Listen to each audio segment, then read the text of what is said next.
Chào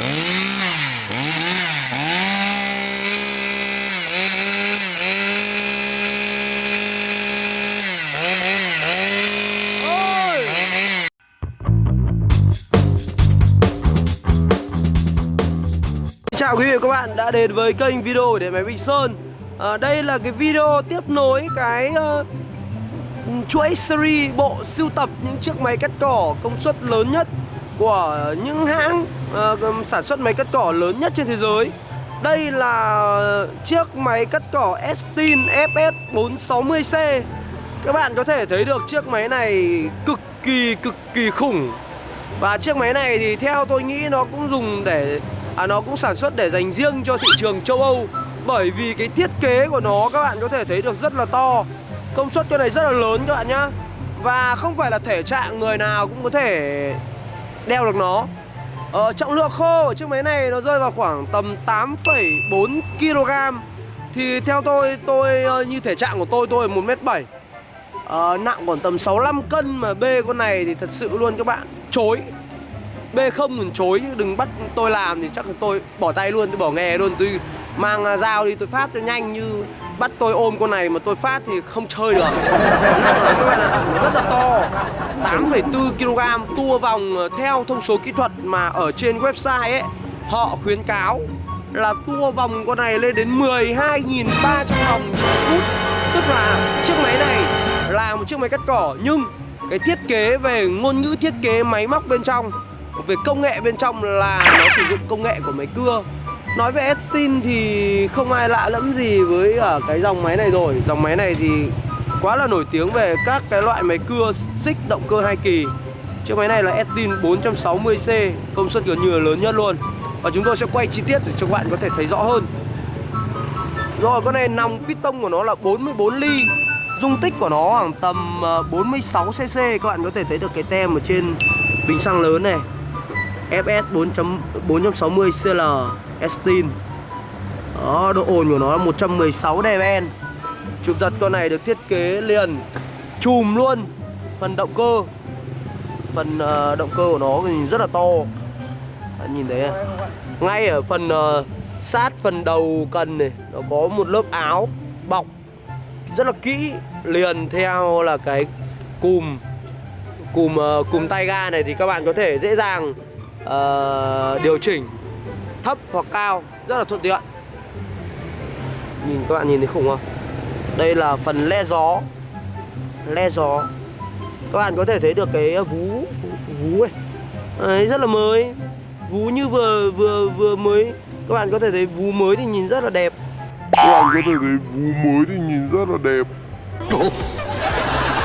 Thì tao phải con, thì phải tao lay mày. Ít bị bóp. Cái vú nào cũng thế thôi, ít bị bóp rất là đẹp các bạn thấy không? Trong suốt này, không bị vì cái vú này bằng cao su này, nó rất là mềm. Nên là khi mà các bạn mà sử dụng nhiều ấy, xăng rước bẩn vào thì cái vú này sẽ bị ải. Còn các bạn có thể thấy là vú này do là vú mới lớn, ai có phải? Cái này là do vú máy dùng rất ít, nên là các bạn có thể thấy tình trạng của nó còn rất là mới, trong suốt luôn này.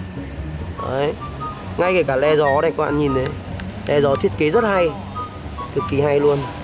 Này, ấn cái nó thoi ra này, ấn thoi rất là hay. Estin quá khủng khiếp. Này là gì đây?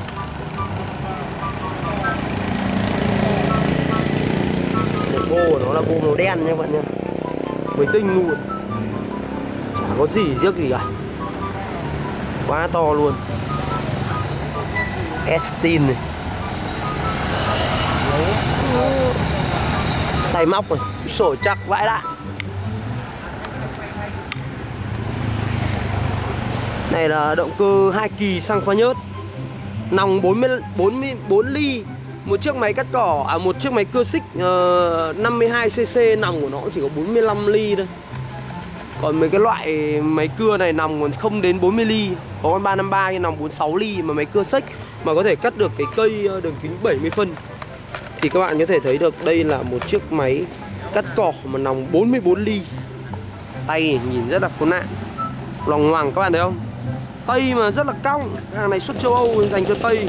Tây thì cái gì cũng thế thôi, vừa to vừa dài lại còn vừa cong. Các bạn thấy không? Cong vút luôn.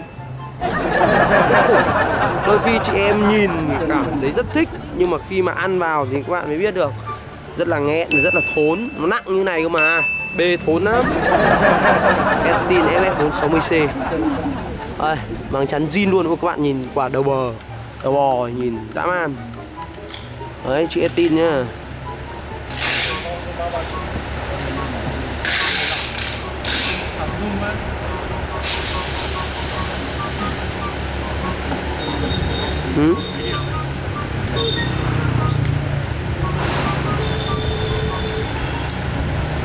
Bò rất to.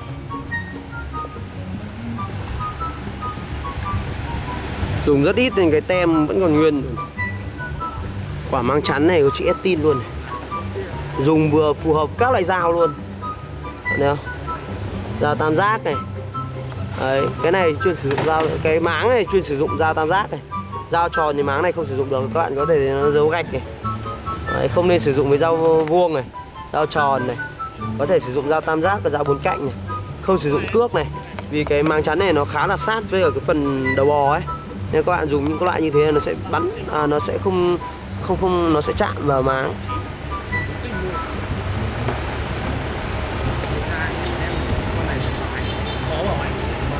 Rất to. Ống này chắc phải tầm 30mm, 28 hoặc 30mm. Rồi, rất khủng. Quay ơi, nổ phát. Nổ phát cho anh em phấn khởi. Rồi.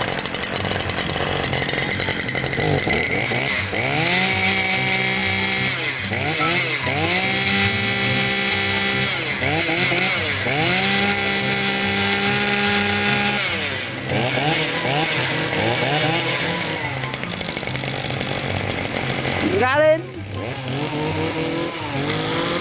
Con này có trợ lực, giật nhẹ mấy đạn.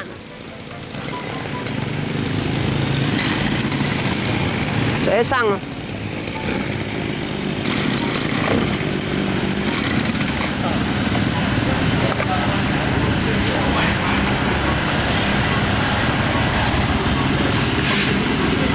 Hết xăng rồi.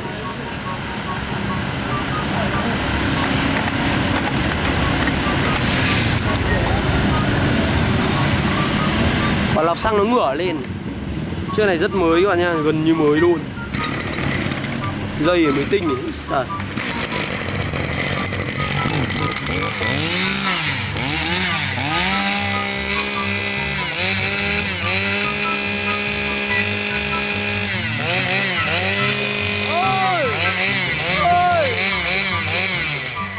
Rồi, chiếc tài rồi.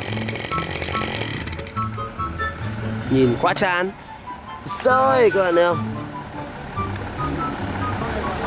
Rồi con này thì chúng tôi quay lên để cho các bạn xem rồi, các bạn có thể biết thêm được những cái dòng sản phẩm mới.